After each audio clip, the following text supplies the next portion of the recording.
పరిస్థితుల్లో కూడా నిన్ననే మీరు చూసారు 1వ తేదీ వచ్చింది. 1వ తేదీ వస్తే ఒక్కరోజు దగ్గర 8,300 కోట్ల రూపాయలు, ఒక్కరోజు 8,300 కోట్ల రూపాయలు ఖాతాల్లోకి వేస్తాం.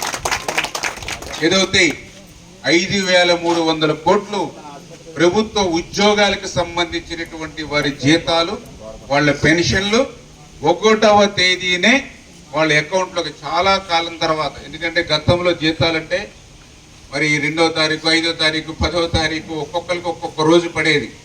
ఉద్యోగస్తులు కూడా జీతాలు పెంచమని పోరాటం మానేసి మా జీతం మాకు 1వ తేదీని ఇవ్వండి చాలు అనేటువంటి పరిస్థితికి గత ప్రభుత్వం తీసుకొచ్చింది.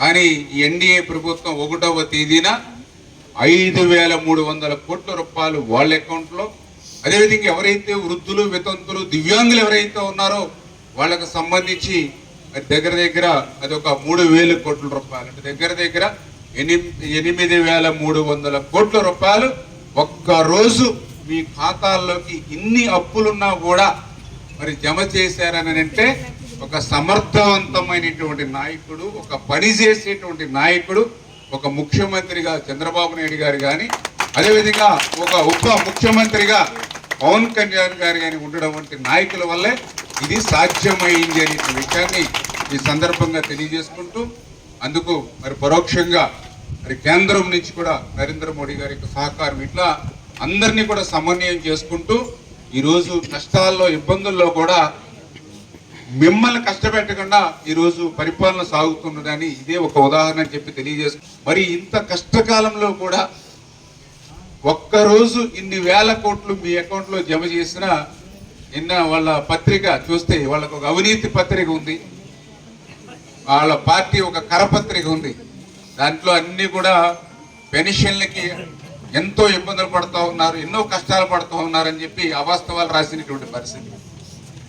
గతంలో లక్షలాది మంది వాలంటీర్స్ ఉన్నా కూడా పెన్షన్స్ 3-4 రోజులు సమయం పట్టేది 95% పూర్తి చేయడానికి. ఈవేళ ఏదైతే సచివాలయ సిబ్బందిని ఉపయోగించుకుని కేవలం 6 గంటల్లోనే 97% పెన్షన్లు మనం పంపిణీ చేసాం. అంటే ఎంత డిఫరెన్స్ చూడండి. లక్షలాది మంది వాలంటీర్స్తో 3 రోజులు అంటే దగ్గర 72 గంటలు పట్టింది.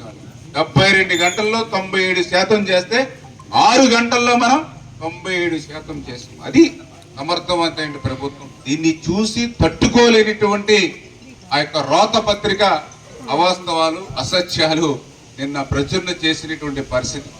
అందుకే నేను కూడా ఎప్పుడు మీటింగ్లో చెప్తూ ఉంటాను, మీరు కూడా అందరికీ చెప్తూ ఉండాలి.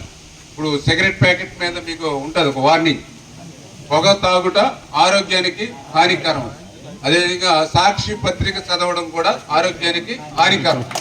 చేత ఆ విషయాన్ని మీరందరూ కూడా గుర్తుపెట్టుకోవాలి. లేకపోతే మనకి అనారోగ్యమైనటువంటి సమస్యలు వచ్చి ఇప్పటికే మనం ఎక్కువ, ఎందుకంటే ఈ మన తినే తిండి వల్ల కానీ, మనం తాగేటువంటి నీరు వల్ల కానీ, వాతావరణ పొల్యూషన్ తోటే కొంత మనకి ఏజ్ బార్ తగ్గిపోతూ ఉంది. అది మళ్ళీ సాక్షి కూడా చదివారనుకోండి ఇంకా తగ్గిపోయేటువంటి పరిస్థితి ఉంటుంది. చేత వాస్తవాలు రాస్తే తప్పులేదు, ఎందుకంటే మీడియా అనేది వాస్తవాలు తెలియజేయాలి తప్ప. మీరందరూ చూశారు, మీ ఊర్లో చూశారు, ఇంటింటికి పట్టుకెళ్ళి ఇచ్చారా లేదా పెన్షన్లు? మరి ఎక్కడ కూడా సచివాలయాల దగ్గర లేకపోతే పంచాయతీల దగ్గర ఇప్పించారు. నానా బాధలు పడ్డారు, నానా కష్టాలు పడ్డారు అని రాశారు. నిజంగా చాలా ఆశ్చర్యంగా అనిపించేటువంటి పరిస్థితి. వాళ్ళు అంతకుముందు కూడా ప్రచారం చేశారు ఎన్నికల ముందు. రేపు మళ్ళీ చంద్రబాబు నాయుడు గారు, పవన్ కళ్యాణ్ గారు వస్తే మళ్ళీ మీరు సచివాలయాల చుట్టూ తిరగాలి, పంచాయతీల చుట్టూ తిరగాలని ప్రచారం చేశారు ఇంటింటికి. కానీ వాళ్ళ ప్రభుత్వంలో చేశారు అట్లా. ఏదైతే ఆ రోజు ఎలక్షన్ కమిషను 2 నెలలు వాలంటీర్స్ని పక్కన పెట్టి ప్రత్యామ్నాయ ఏర్పాట్ల ద్వారా పెన్షన్లు ఇమ్మని చెప్తే వీళ్ళు దాన్ని పక్కన పెట్టేసి ఆ సచివాలయాల చుట్టూ, పంచాయతీల చుట్టూ, అదేవిధంగా బ్యాంకుల చుట్టూ తిప్పారు. వాళ్ళు చేశారు ఆ పని. దానివల్ల 34 మంది ఆ రోజు వడగాల్పులకి, ఎండలకి చనిపోయినటువంటి పరిస్థితి. అవన్నీ కూడా జగన్మోహన్ రెడ్డి చావులేవి. ఈరోజు మనం అధికారంలోకి వచ్చిన తర్వాత ఎవరికి ఏ ఇబ్బంది, కష్టం లేకుండా ఇవాళ ఇంటికి పట్టుకెళ్ళి వాళ్ళ గడపలోనే, అది కూడా పెంచినటువంటి పెన్షన్, మాటలు కాదు.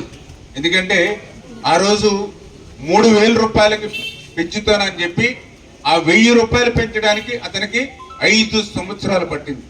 అప్పుడు ఒక 250, అప్పుడు ఒక 250. కానీ మనం ఏదైతే 4000 రూపాయలు పెంచుతామన్నది మరి నిజంగా మొదటి నెలలోనే, అంటే అతనికి 5 సంవత్సరాలు సమయం పడితే మా మహిళల భాషలో చెప్పాలంటే అట్టు తిరగేసినంత సమయంలో మనం పెన్షన్ పెంచేసాం.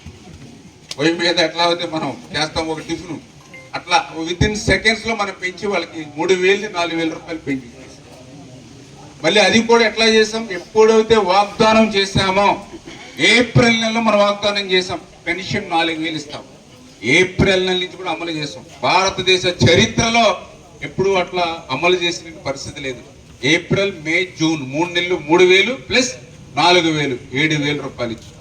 దివ్యాంగులకైతే 3000 పింఛను 6000 రూపాయలు పెంచాం. అంటే ఈ రకంగా ఒక పని చేసేటువంటి ప్రభుత్వం, మాట ఇస్తే ఆ మాటకి కట్టుబడి పనిచేసేటువంటి ప్రభుత్వం మన తెలుగుదేశం, జనసేన, బీజేపీ, ఎన్డీఏ ప్రభుత్వం అని చెప్పి మీ ద్వారా అందరికీ కూడా తెలియజేసుకుంటూ